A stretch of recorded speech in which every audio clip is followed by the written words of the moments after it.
ભુજ ખેતીવાડી ઉત્પન્ન બજાર સમિતિના ચેરમેન અને વાઇસ ચેરમેન પદે વરણી માટે જિલ્લા ભાજપે કવાયત હાથ ધરી છે।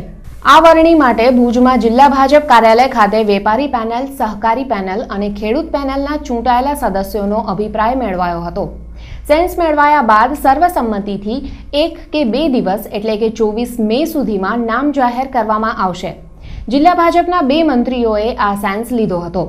ઉલ્લેખનીય છે કે ગત 6 એપ્રિલે યોજાયેલી એપીએમસીની ચૂંટણીમાં વિજય બાદ છેલ્લા 1.5 માસથી આ ઉચ્ચ પદ પર કોઈની વરણી કરાઈ નથી।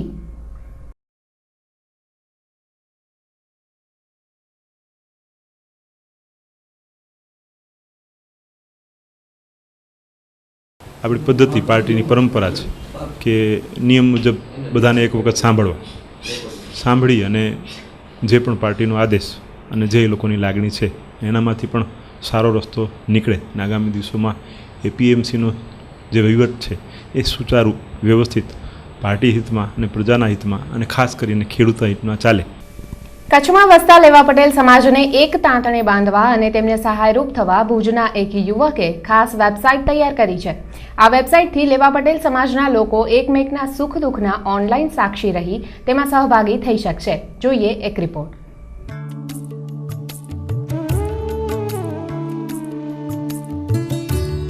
કોમ્પ્યુટર પર બેઠેલો આ યુવક છે ભુજનો ધૈર્ય પિંડોરિયા।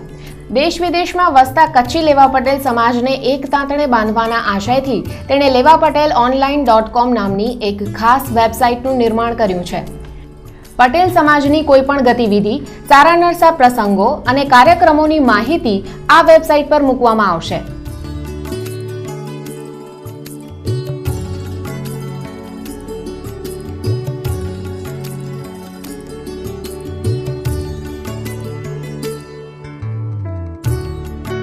મેન બેઝિક અમારું એ છે કે પટેલોને લગતા તમામ ન્યૂઝ વર્લ્ડ વાઇડ પ્લસ તમામ ડેથ ન્યૂઝ બધી વેબસાઇટ ઉપર અપલોડ કરવી, પ્લસ બધે મેમ્બરોને મેસેજથી પ્રોવાઈડ કરવી, પ્લસ પટેલોને લગતા બધા લાઈવ ફંક્શન કે કોઈ પણ કાર્યક્રમ છે તો એ લાઈવ સ્ટ્રીમિંગ બધો વેબસાઇટ ઉપર ફ્રી ઓફ કોસ્ટ બધું બતાડું। ને પ્લસ મેન હેતુ અમારો એ છે કે અત્યારના પટેલો પાછળ જેટલી જગ્યાએ બાર્ગેનિંગ થાય છે એ બધી બંધ કરાવવા માટેની અમારી આખી સિસ્ટમ અમે એવી રીતની ગોઠવી। એટલે પ્રેરણા એટલે તો હું ભુજમાં રહું છું એટલે હું અત્યારના લાઈવ બધું જોઉં જ છું કે પટેલો પાછળ કેટલી બાર્ગેનિંગ થાય છે કે એનઆરઆઈઓ અમારા આવે છે તો એ લોકો કઈ જગ્યાએ કેટલી જગ્યાએ છેતરાય છે। એના માટેથી મને પ્રેરણા મળી છે કે મારે કંઈક નવું કરવું છે કે હું મારા પટેલોને કઈ રીતે કામ આવી શકું।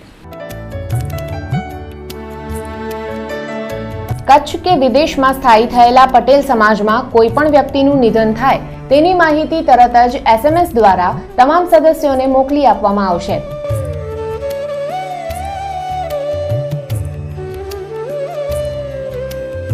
આ માટે પટેલ ચોવીસીના પ્રત્યેક ગામ સહિત આફ્રિકા, UK અને ઓસ્ટ્રેલિયા જેવા દેશમાં એક પ્રતિનિધિની નિમણૂક કરવામાં આવશે। અમારા અત્યારના અહીંયા 24 ગામ છે પટેલના, ત્યાં અમારો એક જણો નિમેલો હશે, પ્લસ ફોરેનમાં બધી જગ્યાએ નિમેલો હશે કે કોઈ પણ પટેલ એક્સપાયર થઈ જાય છે તો એ ગામના નિમેલા સભ્યો અમારા એને જાણ કરે, એ સભ્ય અમને જાણ કરે એટલે અમે બધાને અહીંયાથી મેસેજ પ્રોવાઈડ કરી શકીએ। આ વેબસાઇટના સભ્ય થનારા પ્રત્યેક પટેલને કોઈ પણ ચીજ વસ્તુ ખરીદવી હોય તો બજાર ભાવ કરતાં તે સસ્તા દામે પડશે, કારણ કે આ વેબસાઇટ વેપારીઓ સાથે પણ ટાઈઅપ કરશે। આ જ પેટર્ન પર કન્સેશનલ રેટ પર પાર્સલ સર્વિસ પણ શરૂ કરાશે। વેબસાઇટનું સભ્યપદ મેળવવા વાર્ષિક 500 રૂપિયાની ફી રખાઈ છે, પણ સેવાઓનો વ્યાપ અને મહત્વ જોતા આ ફી નજીવી હોવાનો દાવો ધૈર્ય કરી રહ્યો છે।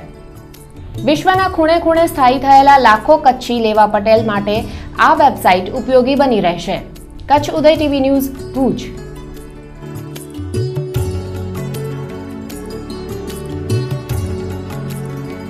અને બુલેટિનના અંતમાં ફરીથી જોઈ લઈએ આજની હેડલાઇન્સ।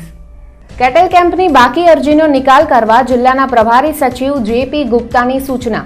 ઘાસચારો, પાણી અને રોજગાર માટે સુચારુ આયોજન થયું હોવાનો વ્યક્ત કર્યો સંતોષ। માંડવીના બીચ ખાતે જૂન માસમાં બીચ ફેસ્ટિવલ યોજાવાની શક્યતા। રણ બાદ બીચ પર પ્રવાસીઓને આકર્ષવા રાજ્યના પ્રવાસન નિગમ દ્વારા ગોઠવાતું આયોજન। જિલ્લામાં આંશિક વધઘટ સાથે ગરમી યથાવત। આકરી ગરમી અબોલ પશુ પંખીઓ માટે બની રહી છે ઘાતક। છાંયડો પાણીની વ્યવસ્થા કરવા કચ્છ ઉદયનો અનુરોધ। મુન્દ્રામાં ગાંધીધામના યુવકને નિર્વસ્ત્ર કરી લૂંટ કરનારા 5 આરોપીઓને ભુજ એલસીબીએ ઝડપી પાડ્યા. તો ભુજમાં લિફ્ટના બહાને કાર ચાલકને ઝાડમાં ફસાવનારી બંને મહિલાઓની ધરપકડ. ભુજ આરટીઓ કચેરીમાં સ્માર્ટ કાર્ડનો જથ્થો ખલાસ થતા 5000થી વધુ વાહન ચાલકો કફોડી હાલતમાં મુકાયા. સોમવારથી આંદોલન છેડવાની ઓટો એડવાઇઝર એસોસિએશનની ચીમકી. તો આ હતા આજના કચ્છ ઉદય ટીવી સમાચાર. ફરીથી ઉપસ્થિત થઈશું આવતીકાલે. નમસ્કાર.